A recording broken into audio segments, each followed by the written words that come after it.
Olá pessoal, eu tenho desenvolvido algumas provocações, reflexões a partir de filmes e nesse vídeo eu quero falar sobre um filme chamado Corra. Quando a gente assiste esse filme a gente percebe que existem duas linhas e o filme se desenvolve sustentado por essas duas perspectivas, né? A primeira delas é o tema do racismo, muito nítido no filme, uma linha muito perceptível. E a segunda é a instrumentalização da hipnose.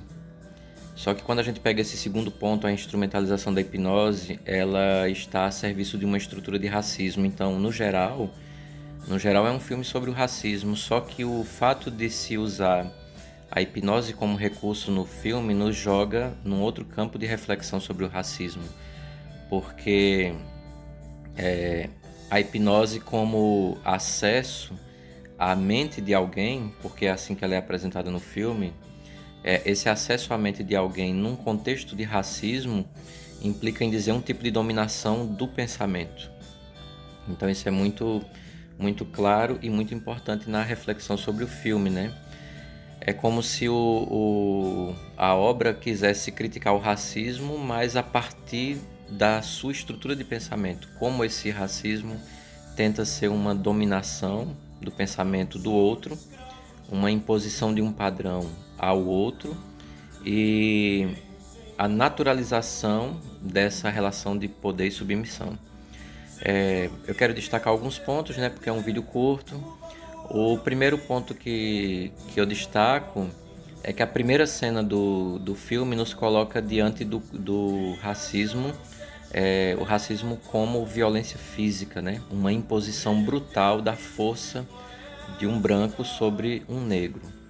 Então, assim, essa primeira cena nos coloca, é como se fosse a porta de entrada para o debate, né?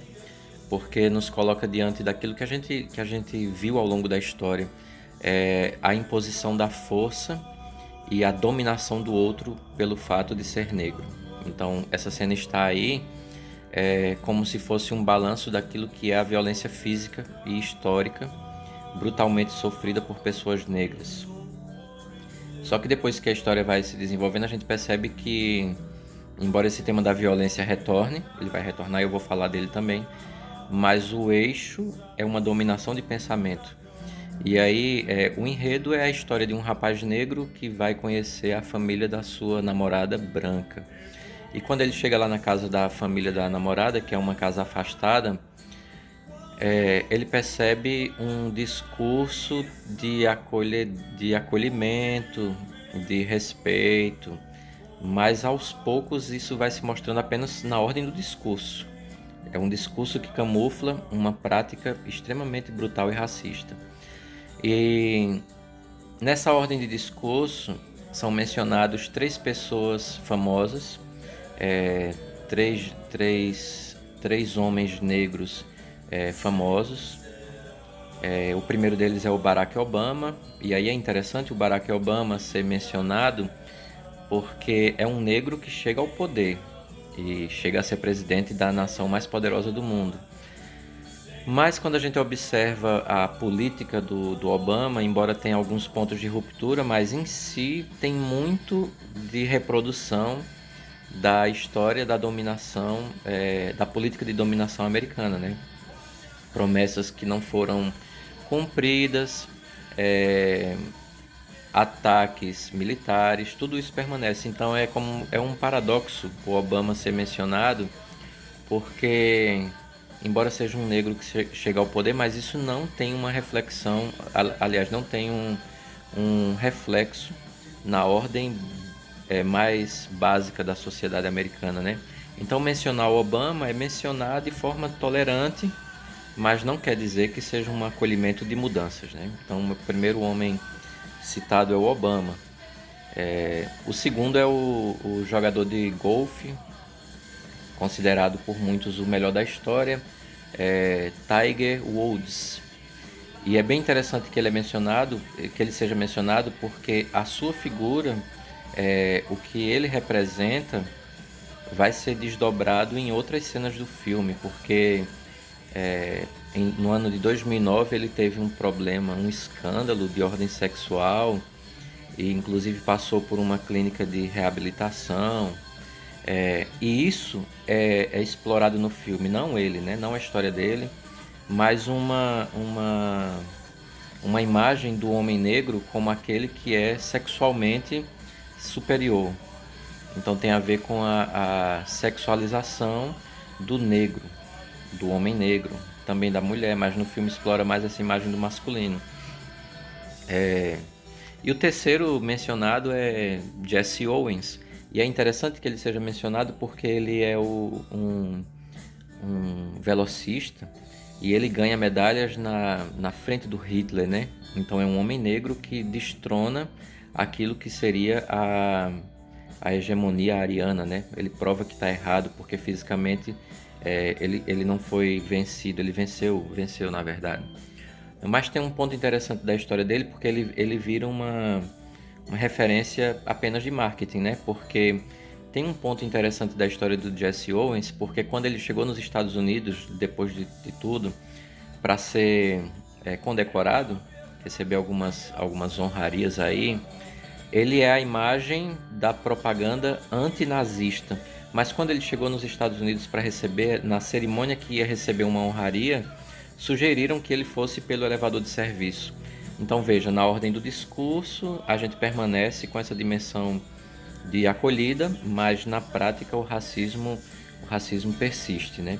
Então o filme tem essa dimensão de persistência do racismo, não só como prática de violência física, mas como violência e dominação simbólica, psicológica e do inconsciente, né? Então veja que a menção a esses três homens negros que chegaram a um ponto de destaque não é menção a um reconhecimento de igualdade, pelo contrário, o Obama como aquele que se enquadra nos critérios brancos, o Tiger Woods como aquele que demonstra que o homem negro, a pessoa negra, é sexualizada ao extremo, né? E o Jesse Owens como aquele que é a vitrine, né? A imagem que representa um discurso de liberdade e tolerância, mas que mantém na base a mesma prática de exclusão. A utilização da hipnose, a utilização da hipnose está a serviço justamente dessa forma de domínio, né? Que passa do corpo. Não é mais dominar apenas o corpo, é começar dominando a mente para depois ter o domínio sobre tudo. Tem uma festa nesse filme, e nessa festa se apresenta justamente isso. O homem, inclusive a menina que tinha levado o rapaz, que é o seu namorado, ela é questionada: é verdade mesmo que falam sobre eles, sobre a superioridade sexual do homem negro, né? Os atributos sexuais do homem negro.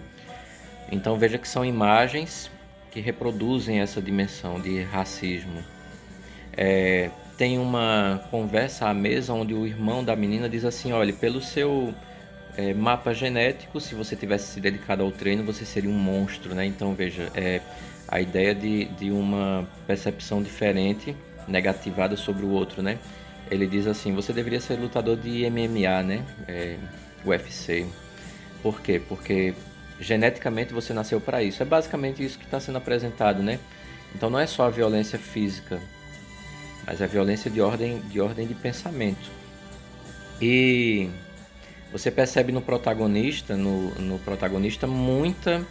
muitos momentos onde ele se submete a esse tipo de discurso. Porque é o discurso quase generalizado em sociedade, apesar de todo mundo dizer que é contra o racismo.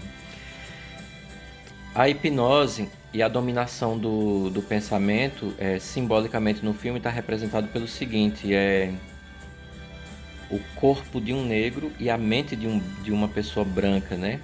Inclusive está lá que o jardineiro, a doméstica, estão ali, mas não são eles, né? É como se fosse assim.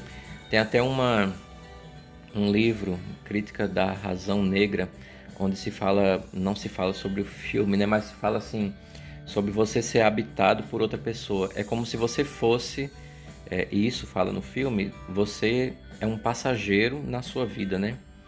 Você vai na carona. Por quê? Porque tem alguém conduzindo e controlando. Isso é muito claro é, em algumas cenas onde o protagonista se vê caindo num vazio. Mas quando ele cai no vazio, ele vê como se fosse uma tela onde as pessoas estão ali interagindo tal com ele ou falando dele. Isso é uma imagem que representa uma negação de si para caber em critérios de outros. Isso é interessante porque o que aparece ali como hipnose não quer falar basicamente sobre hipnose, quer falar sobre isso, a perda de autonomia, de liberdade enquanto pensamento, a incapacidade de interagir com o outro de igual para igual. E isso se dá justamente porque se incutiu naquela pessoa uma mentalidade de que ela é inferior. E aí é inferior. E aí no final é que se no final é que a gente vê isso muito claro quando a violência volta, né? A violência volta e o protagonista quebra essa ordem da violência que ali se encontra. E o racismo enquanto simbólica, eu destaco uma cena que está lá no final do filme, que é a menina tomando leite e comendo cereais, mas não mistura. Não mistura porque tem esse ideal de pureza muito claro, né? Então é um filme muito interessante que dá para abrir uma reflexão muito séria sobre esse debate uma reflexão muito séria sobre a necessidade de se debater o racismo como estrutura de pensamento e não apenas como resumida a violência física. A violência física é consequência de uma estrutura muito anterior de pensamento.